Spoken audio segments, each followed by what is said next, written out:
So, the legendary American talk show host, Johnny Carson, described Norwegian charisma as being somewhere between a Presbyterian minister and a tree. So if you ask someone to mention a charismatic, famous Norwegian here in Norway, then I think most people will come up pretty quickly with this guy here. And yes, Petter Stordalen is very charismatic. He's energetic, he's passionate, and he leads his hotel empire more like an evangelical preacher than a Presbyterian minister. So not the typical, unassuming, humble, down-to-earth character that Norwegians tend to associate with their culture. But this isn't the only way to be charismatic. Right now, if you're thinking about Norwegians with charisma, there is one name that should be coming up, and that is this guy here, Solskjær. Here's a Norwegian who has instilled a dramatic change in all the people around him. His charisma at the highest level, and yet it's still very Norwegian.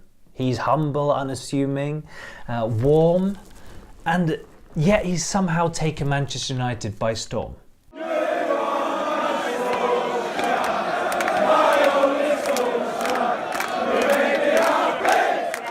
The impact already Solskjær made in the club? Oh, massive. It's huge. It's a different team. I can't believe the difference in everything at the football club at the moment. Press conferences, everything, the way we're playing, the crowd, everything's turned upside down for the good. Whatever happens in the future, that change there will go down in history, and to be honest, it will probably go down in the coaching textbooks and sports psychology textbooks as well. It's about communication. So let's take a look at some of his more charismatic qualities. First of all, the most obvious quality is Solskjær's warmth and friendliness. He's likeable, he's human. It comes from showing emotion and from being authentic. And I'm going to enjoy the ride. I'm back home, if you like, and it's about seeing the players, seeing the staff. It's about, of course, just being myself. But you're not a leader just by being nice. You're not charismatic just by being nice. You also need power, and Solskjær has that power. He's a master at bringing in the status of the club and his vision for what Manchester United is, and that is where he gets his power. To make them enjoy football, smile, go forward, just play, just be Man United. So when he's talking about the way they're going to play, he doesn't say, this is my way of playing football. He says, this is the Manchester United way of playing football.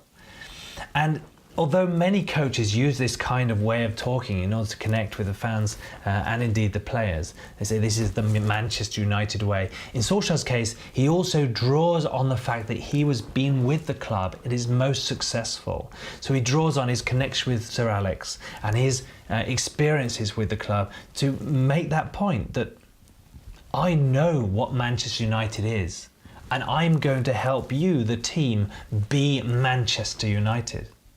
It's a great dressing room. It's footballers. They want to give their best for the club, and they've got the Man United badge and on the shirt, and there's a reason for that, because they're the quality players. The response from the players has been spectacular. We don't know the details of what goes on in the club, but Solskjær says himself that he spends time talking to the players and feeling that someone sees us and is interested in us.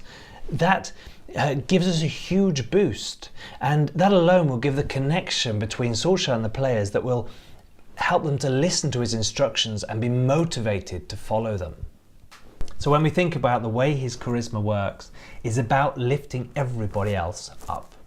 It's not about him, it's about the club, it's about the players, it's about the fans, it's about everybody else being great, and that positivity is fantastic charisma. So here's a tip: if you want to be genuinely charismatic and charming, then stop thinking about yourself and how I'm going to look great. Think instead about making the people around you feel good about themselves. And to be honest, if that is Norwegian charisma, then maybe it's the best charisma in the world.